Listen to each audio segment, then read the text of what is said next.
ना तो सरकार जवान की है, ना किसान की है, ना नौजवान की है, ना संविधान की है। ये सरकार केवल धनवान की है।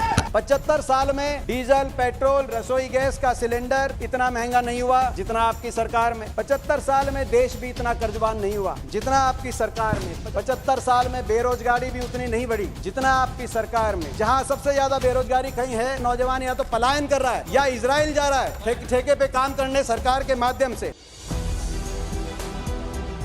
सभापति महोदय, अभी हम सुन रहे थे घनश्याम तिवारी जी ने बजट को लेकर और अर्थव्यवस्था को लेकर सरकार की विफलताओं से ज़्यादा सफलताओं का गुणगान किया।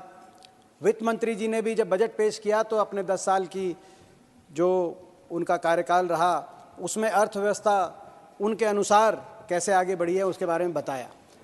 प्रजातंत्र में सत्ता पक्ष का काम है कि वो इस रूप से अपनी बात पेश करे और विपक्ष का ये काम है कि हम सकारात्मक रूप से आलोचना करें। बहुमत में विनम्रता होनी चाहिए और उस आलोचना को सकारात्मक रूप से, सकारात्मक दृष्टि से सरकार ले, ये मैं समझता हूँ सरकार का दायित्व होना चाहिए। आज जब हम इंटरिम बजट की बात करें तो 10 साल का कार्यकाल कैसा रहा, देश के लिए किन दृष्टियों से देश आगे बढ़ा, कहाँ कमियां रह गई, कहाँ विफलताएं रह गई, और अगर हम विफलताओं को आपके समक्ष रखें तो उनका संज्ञान लिया जाए, ऐसा मेरा आग्रह है सरकार से। 2014 में जब सरकार का पहला बजट पेश हुआ तो जेटली जी ने कहा था, मैं लोकसभा में था उस समय, कि हिंदुस्तान की अर्थव्यवस्था टेक ऑफ करने के लिए तैयार है। कितनी टेक ऑफ हुई, किस गति से आगे गया देश इन 10 वर्षों में। 2014 से पहले 10 साल की तुलना में इस सरकार ने कैसा प्रदर्शन किया, मैं कुछ आंकड़े रखना चाहता हूँ। जीडीपी ग्रोथ रेट इसी सरकार के अनुसार, आपकी सरकार के अनुसार, यूपीए सरकार के 10 वर्ष में 7.7% से जीडीपी आगे बढ़ रही थी, वो आपके 10 साल में 5.7% से आगे बढ़ी है। इसी प्रकार किसी भी देश की जीडीपी 3 स्तंभों पर टिकी रहती है, इन्वेस्टमेंट, कंजम्पशन और एक्सपोर्ट्स। मैं इन्वेस्टमेंट पे आता हूँ।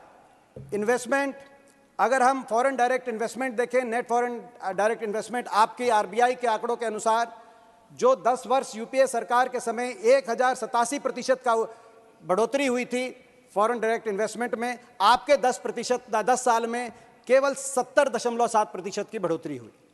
इसी प्रकार से प्राइवेट इन्वेस्टमेंट, आज प्रधानमंत्री जी ने भी उसका जिक्र किया कि प्राइवेट इन्वेस्टमेंट उतनी मजबूत नहीं है। जो 27% प्राइवेट इन्वेस्टमेंट से हमारी जीडीपी, आज वो 20% से, तो वहाँ भी कहीं ना कहीं बढ़ोतरी की बजाय कमी आई है, जो प्राइवेट निजी निवेश जिसे कहा जाता है।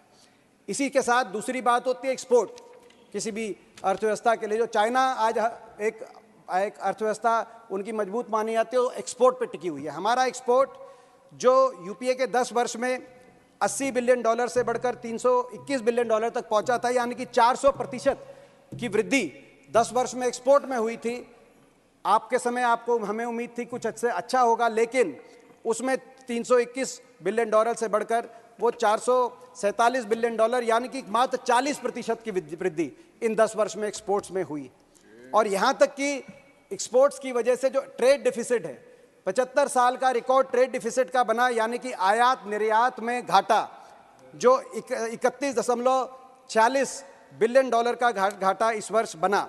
और यही कारण है जो रुपये डॉलर के मुकाबले जो 61 रुपये प्रति डॉलर था 2014 में, जब आपने कहा था कमजोर हो गया रुपया, आज वही रुपया 83 रुपया प्रति डॉलर पे लुढ़क कर पहुंच गया।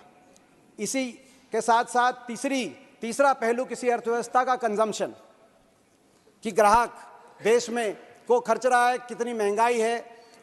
अगर हम देखें उसकी दृष्टि से, जो पेट्रोल 71 रुपये पे था 2014 में, डीजल 55 रुपये पे था, गैस 400 रुपये पे थी, आज वही पेट्रोल 97 पे, डीजल 90 पे, तो गैस 1000 रुपये पे पहुंच चुकी।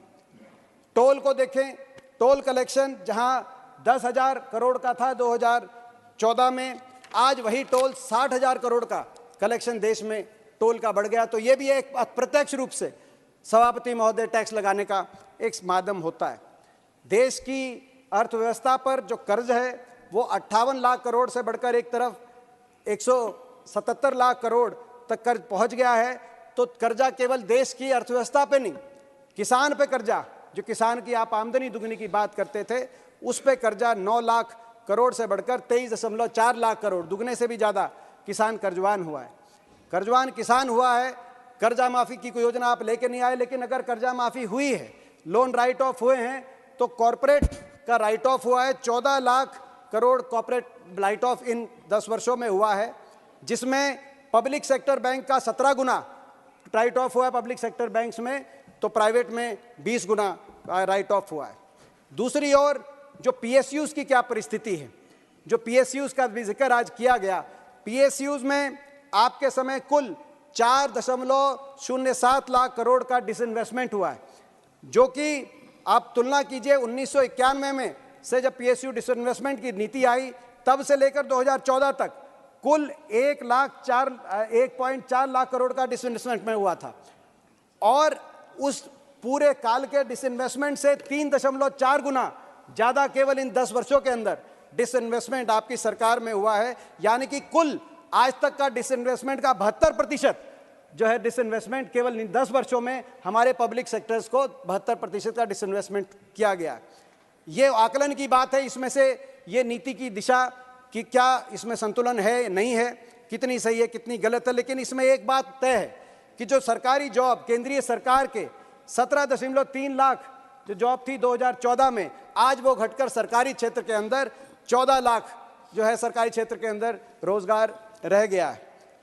आपने बात करी कि 80 करोड़ घरों को आज अनाज दिया जा रहा है, लेकिन ये भी सत्य है ग्लोबल हंगर इंडेक्स जो कितनी देश में कितनी भुखमरी है, जो 2014 में हिंदुस्तान का नंबर दुनिया में 55वें नंबर पे था, आज हमारा देश 125 देशों की तुलना की जाती है, उनमें 111वें नंबर पे आकर आज ग्लोबल हंगर इंडेक्स में आ गया। ये जो ग्लोबल हंगर इंडेक्स यानी कि भुखमरी के जो आंकड़ों में आज हमारा देश पिछड़ा है, तो इसका दूसरा इसका पहलू है कि गरीब अमीर में अंतर, वो भी रिकॉर्ड बनाया आपने। गरीब अमीर में अंतर, अभी एक यूएनडीपी की रिपोर्ट आई कि जो टॉप 5% हिंदुस्तानी, उनके पास आज देश के 65% उनके पास आज वेल्थ उनके हाथ में है, और बॉटम 50% यानी कि 50% हमारी आबादी, आधी आबादी के पास केवल हमारे देश की 3% संपत्ति है। आज जो 100 सबसे अमीर हिंदुस्तानी इस साल हैं, उनके पास 54 लाख करोड़ की संपत्ति यानी कि 18 महीने का बजट वो आपका कर सकते हैं। इसका आप पहलू आप देख सकते हैं कि भाई जो एक और तो अमीर अमीर हुआ है, गरीब अमीर में अंतर हुआ है, और दूसरी ओर रोजगार पे अगर हम वर्कफोर्स को देखें तो एक और बड़ा चिंताजनक पहलू, फिर मैं करके अपनी जो है दूसरी बात पे आऊँगा, एक और बड़ा चिंताजनक पहलू, ये बात सही है, आप भी जानते हैं कि आपके 10 वर्ष में एक समय पे 70 साल का बेरोजगारी का भी रिकॉर्ड बना। आज भी ग्रेजुएट्स 25 साल के ग्रेजुएट जो अजीम प्रेमजी इंस्टीट्यूट ने देखा 45% आज बेरोजगार है। आज स्थिति ऐसी है। मगर एक चिंताजनक पहलू, ये सभापति महोदय आपको भी, आपके भी मैं संज्ञान में लाना चाहूँगा कि आप भी इस विषय को लेकर आपका भी चिंतन है। जो कृषि क्षेत्र में पे निर्भर हमारा नौजवान जो कृषि क्षेत्र पे, वो एक समय पे 60% हमारा देश की वर्कफोर्स कृषि क्षेत्र पर निर्भर थी, वो घट के 2014-15 में 42% पे आ गई थी, वो दोबारा से बढ़कर 40% पे आ गई। ये मैं समझता हूँ देश की चिंता, देश के लिए चिंता का विषय है कि ये इस बात का संकेत है कि मैन्युफैक्चरिंग सर्विसेज सेक्टर में उतने रोजगार नहीं मिल पाए, इसीलिए वो वापस कृषि क्षेत्र के अंदर जो है जाने पे आज उनको आपकी सरकार के समय ऐसी परिस्थितियां बनी। कुल मिलाकर आपका रिपोर्ट कार्ड ये है, 75 साल में डीजल, पेट्रोल, रसोई गैस का सिलेंडर इतना महंगा नहीं हुआ जितना आपकी सरकार में। 75 साल में रुपया डॉलर के मुकाबले में इतना सस्ता नहीं हुआ जितना आपकी सरकार में। 75 साल में गरीब और अमीर में अंतर इतना नहीं बढ़ा जितना आपकी सरकार में। 75 साल में किसान इतना कर्जवान नहीं हुआ जितना आपकी सरकार में। 75 साल में देश भी इतना कर्जवान नहीं हुआ जितना आपकी सरकार में। 75 साल में कॉर्पोरेट्स की कर्जा माफी भी उतनी नहीं हुई जितना आपकी सरकार में। 75 साल में बेरोजगारी भी उतनी नहीं बढ़ी जितना आपकी सरकार में। 75 साल में इतने अरबपति भी नहीं हुए हिंदुस्तान में, और इतने लोगों को राशन और उनके पे निर्भर आपके माध्यम से नहीं होना पड़ा जितना आपकी सरकार में। और 75 साल में किसान का इतना अपमान, 750 किसानों को कोई जान चली गई किसान आंदोलन में, वो भी समय नहीं देखना पड़ा जितना आपकी सरकार में 75 साल में ऐसी असंवेदनशीलता जो हमारी महिला पहलवानों को दिल्ली की और ओलंपिक विजेताओं को दिल्ली की सड़कों पे घसीटना पड़ा, वैसी असंवेदनशीलता, इतना अहंकार भी शायद ना देखना पड़ा जितना अपनी सरकार की। ये जय जवान, ये देश जय जवान जय किसान का देश। आपने भी बोला कि 4 वर्ग हैं, युवा, गरीब, किसान और महिला। मैं कहना चाहता हूं, मैं जवान और किसान दोनों की बात कहना चाहता हूं। जवान यानी कि जवान और नौजवान। आज देश में रिकॉर्ड बेरोजगारी है, जैसा हमने कहा 45% आज देश का ग्रेजुएट बेरोजगार है। ऐसी स्थिति देश में कभी नहीं बनी। ना तो निवेश हुआ प्राइवेट सेक्टर के अंदर, जैसे मैंने बताया आंकड़ों के माध्यम से, ना ही सरकारी क्षेत्र के अंदर, क्योंकि सरकारी जॉब्स जो आज भारत सरकार की हैं वो गिरकर 17.3 लाख से 14 लाख हो गई।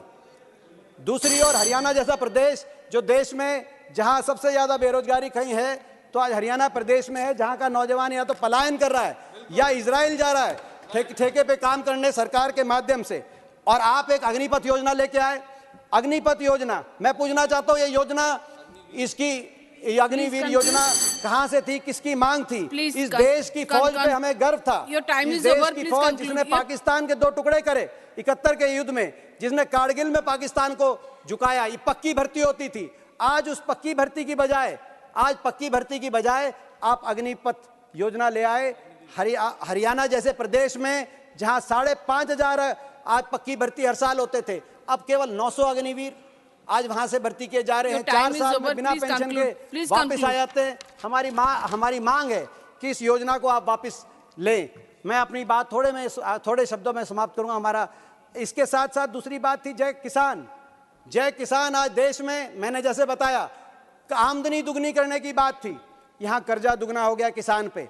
आज देश का किसान पे 9 लाख करोड़ से बढ़कर 23 लाख करोड़। हमारे समय कर्जा माफी करी थी हमने, आपने ना कर्जा माफी करी ना एमएसपी पे वृद्धि करी। हमारे समय गेहूं, पैडी, उड़द, अरहर सबके 10 वर्ष के अंदर 150 से 200% तक की वृद्धि हुई थी। आपने मात्र 50 से 40% तक की वृद्धि हर न्यूनतम समर्थन मूल्य पे करी। ना भाव बढ़ाया, ना कर्जा माफी करी, केवल किसान को दुगने कर्जे में डालने का आपने काम किया। ना तो ये सरकार जवान की है, ना ये सरकार किसान की है, ये सरकार तो धनवान की है। आपकी नीतियों से ये आज साबित हो रहा है। आखिर में मैं हरियाणा को लेकर 2 बातें कहते अपनी बात समाप्त करूंगा। मैं मांग करना है तो सरकार से हरियाणा के लिए, एक मिनट में खत्म कर रहे। हरियाणा के लिए कई प्रोजेक्ट्स थे जिनके लिए बजट का आवंटन ही नहीं हुआ। हमारे मनेठी में एम्स बनना था, हरियाणा के एकमात्र एम्स। आज उस एम्स के लिए आपने कुल एम्स, सभी एम्स के लिए 6,000 करोड़, जिसमें 16 एम्स में उसका नाम लिया है, यानी कि 10 वर्ष में वो एम्स पूरा होगा। आपने कहीं बजट अलॉट नहीं किया। हमारे नेशनल कैंसर इंस्टीट्यूट एम्स में 10 संस्था बनने थे, उसका आपने कहीं बजट अलॉट नहीं किया। आपने हमारा एयरपोर्ट बनना था, महम अंतर्राष्ट्रीय एयरपोर्ट, उस पर 1 रुपए का बजट अलॉट नहीं हुआ। रेल कोच फैक्ट्री हमारी बननी थी गोहाना के अंदर, आज आपने उस पर 1 रुपए का बजट अलॉट नहीं किया। इंडियन नेशनल डिफेंस यूनिवर्सिटी, ये हमारी गुड़गांव के अंदर बननी थी, आज आपने 1 रुपए का बजट उसके लिए अलॉट नहीं किया।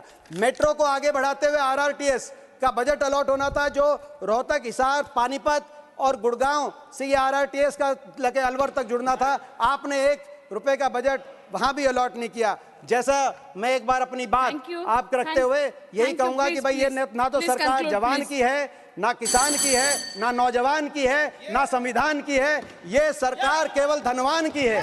और आज हम एक उस उद्घोष को झुकने नहीं देंगे। जय जवान, जय किसान, जय नौजवान, जय संविधान, जय हिंद, जय राम जी की।